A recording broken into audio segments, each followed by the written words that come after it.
There are three books in the Divine Comedy: the Inferno, the Paradiso, and the Purgatorio. Purgatory is a version of the Inferno, a version of hell, which has got some time constraint on it.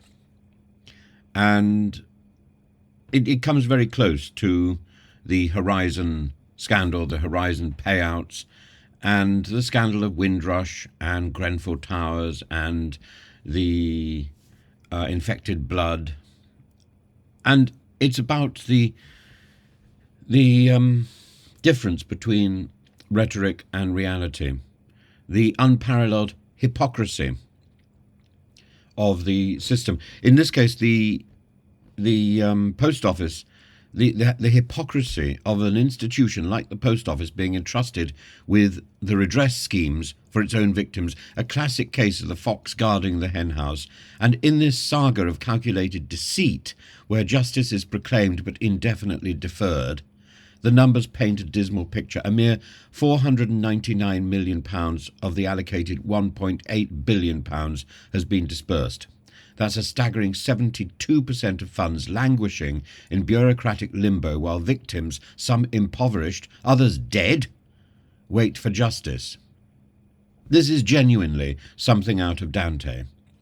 And it's a Sisyphean labour to turn round the snivelling self-righteousness of this government and the previous government so that it can face itself in the mirror and say, it is honest, it is truthful, it is doing the right thing. Because at the moment I don't think it can. It's so intent on activity, but not activity that matters. And there is a time, Plato talked about the process of coming out of the cave requires a complete turning around. And in Christianity, the same thing is talked about, a metanoia, metania, a turning around, so that you actually see yourself in that mirror. And I don't think the present government has done that.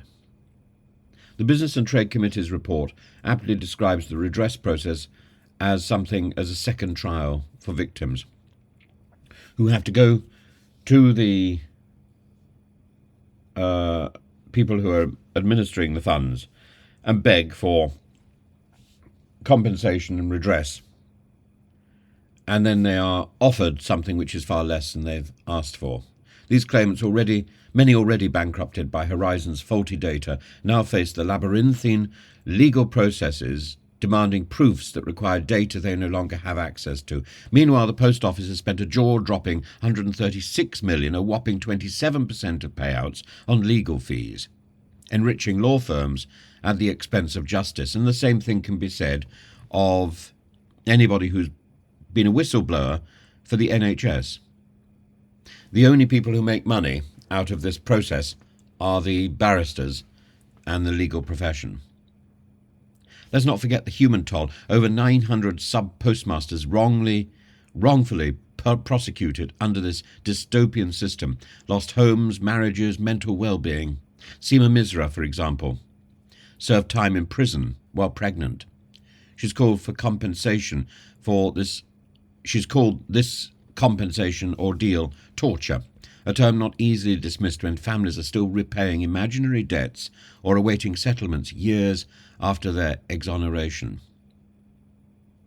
The Post Office's involvement in administering these schemes is the very definition of a conflict of interest. With every delay, its culpability diminishes in public memory, replaced by narratives of bureaucratic complexity. It has the audacity to argue for legal advisors while refusing to provide the same upfront counsel to victims, despite evidence that legal assistance doubles financial redress.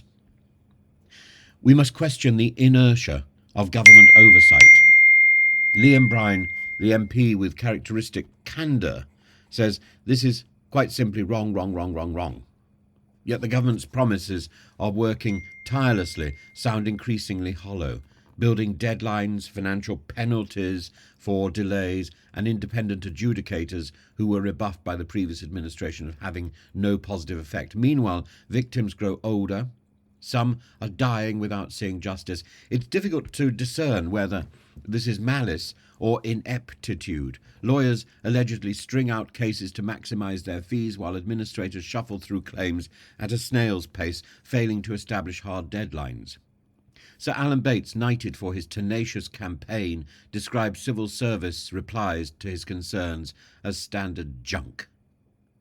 His exasperation is echoed by the 14% of claimants who applied before the 2020 deadline, yet still remain uncompensated. This is a system that spends more per victim on administration than on justice. The Horizon Shortfall Scheme costs an average of £26,600 per claim to administer. A Kafkaesque absurdity, considering that legal costs in some cases dwarf the payouts themselves. While Paula Venables and her contemporaries enjoy cosy holidays, many victims endure another bleak Christmas without closure. A system designed to deliver mail has failed to deliver restitution. And meanwhile, we watch the grotesque theatre of lawyers profiting from injustice and bureaucrats penning meaningless assurances. It's imperative that the post office is removed from the process entirely. Compensation schemes must be transferred to independent adjudicators with legally enforceable deadlines and financial penalties for non-compliance. Lawyers cannot continue to siphon off millions of funds intended for victims. The government must step in decisively, not merely to save face, but to honour the promises of justice. To borrow Liam Bryan's words, this is wrong, wrong, wrong, wrong, wrong. And if the government and post office fail to correct the abuse, perhaps next Christmas we should give them mirrors so that they can reflect on the human costs that their tardiness has wrought.